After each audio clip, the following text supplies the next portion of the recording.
ఆదికాండము 25వ అధ్యాయము. Genesis chapter 25.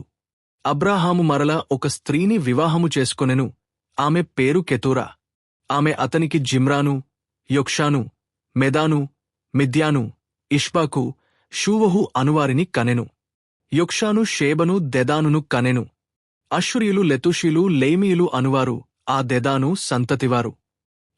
ఏఫెరు హనోకు Abida ఎల్దాయ అనువారు ఆ మిద్యాను సంతతివారు. వీరందరూ కెతూరా సంతతివారు. అబ్రాహాము తనకు కలిగినది యావత్తు ఇస్సాకు కిచ్చెను. అబ్రాహాము తన ఉపపత్నుల కుమారులకు బహుమానములిచ్చి, తాను సజీవుడై యుండగానే తన కుమారుడగు ఇస్సాకు నొద్దనుండి తూర్పు తట్టుగా తూర్పు దేశమునకు వారిని పంపివేసెను. అబ్రాహాము బ్రతికిన సంవత్సరములు 175. అబ్రాహాము నిండు వృద్ధాప్యం మునుకు వచ్చినవాడే మంచి ముసలితనమున ప్రాణము వడిచి ముతిబొంది తన పితరుల యొద్దకు చేర్చబడెను. హిత్తీయుడైన సోహరు కుమారుడగు ఎఫ్రోను పొలమందలి మక్పేలా గుహలో అతని కుమారులగు ఇస్సాకును ఇష్మాయేలును అతనిని పాతిపెట్టిరి. అది మమ్రే ఎదుటనున్నది. అబ్రాహాము హేతు కుమారుల యొద్ద కొనిన పొలములోనే అబ్రాహామును అతని భార్యైన శారాయిను పాతిపెట్టబడిరి. అబ్రాహాము ముతిబొందిన తరువాత దేవుడు అతని కుమారుడగు ఇస్సాకును ఆశీర్వదించెను. అప్పుడు ఇస్సాకు బెయేర్ లహారోయి దగ్గర కాపురముండెను. ఐగుప్తీరాలును శారా దాస్యనైన హాగరు అబ్రాహామునకు కనిన అబ్రాహాము కుమారుడగు ఇష్మాయేలు వంశావళి ఇదే.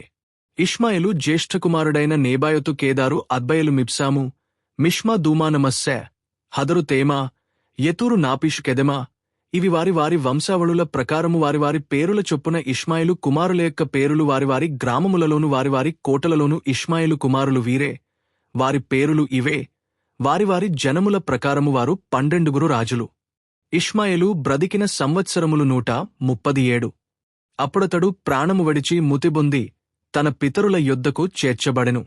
వారు అష్షూరునకు వెళ్ళు మార్గమున హవీలా మొదలుకొని ఐగుప్తు ఎదుటనున్న షూరు వరకు నివసించువారు. అతడు తన సహోదరులందరి ఎదుట నివాసం మేర్పరచుకొనెను. అబ్రాహాము కుమారుడగు ఇస్సాకు వంశావళీదే. అబ్రాహాము ఇస్సాకును కనెను. ఇస్సాకు పద్దనరాములో నివసించు సిరియావాడైన బెతుయేలు కుమార్తెను సిరియావాడైన లాబాను సహోదరి యునైన రిబ్కాను పెండ్లి చేసుకున్నప్పుడు 40 సంవత్సరములవాడు. ఇస్సాకు భార్య గొడ్రాలు గనుక అతడు ఆమె విషయమై యెహోవాను వేడుకొనెను. యెహోవా అతని ప్రార్థన వినెను గనుక అతని భార్య అయిన రిబ్కా గర్భవతి ఆయను.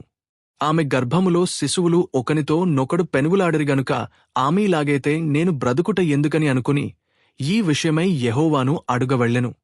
అప్పుడు యెహోవా ఆమెతో నిట్లనెను, 2 జనములు నీ గర్భములో కలవు, 2 జనపదములు నీ కడుపులో నుండి ప్రత్యేకముగా వచ్చును. ఒక జనపదము కంటే ఒక జనపదము బలిష్టమై యుండును. పెద్దవాడు చిన్నవానికి దాసుడగును అనెను. ఆమె ప్రసూతి కావలసిన దినములు నిండినప్పుడు ఆమె గర్భమందు కవలవారు ఉండిరి.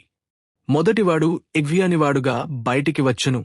అతని ఒళ్లంతయు రోమ వస్త్రమువలె నుండెను గనుక అతనికి ఏశావు అను పేరు పెట్టిరి. తరువాత అతని సహోదరుడు బయటికి వచ్చి నప్పుడు అతని చెయ్యి ఏశావు మడిమెను పట్టుకుని యుండెను గనుక అతనికి యాకోబు అను పేరు పెట్టబడెను. ఆమె వారిని కనినప్పుడు ఇస్సాకు 60 ఏండ్లవాడు. ఆ చిన్నవారు ఎదిగినప్పుడు ఏశావు వేటాడుటేందు నేర్పరియే అరణ్యవాసిగా నుండెను. యాకోబు సాధువై గుడారములలో నివసించుచుండెను. ఇస్సాకు ఏశావు తెచ్చిన వేటమాంసమును తినుచుండెను గనుక అతని ప్రేమించెను. రిబ్కా యాకోబును ప్రేమించెను. ఒకనాడు యాకోబు కలగుర వంటకము వండుకునుచుండగా ఏశావు అలసినవాడే పొలములో నుండి వచ్చి, నేను అలసియున్నాను, ఆ యువగా దానిలో కొంచెం దయచేసి నాకు పెట్టుమని అడిగెను. అందుచేత అతని పేరు ఎదోము అనబడెను.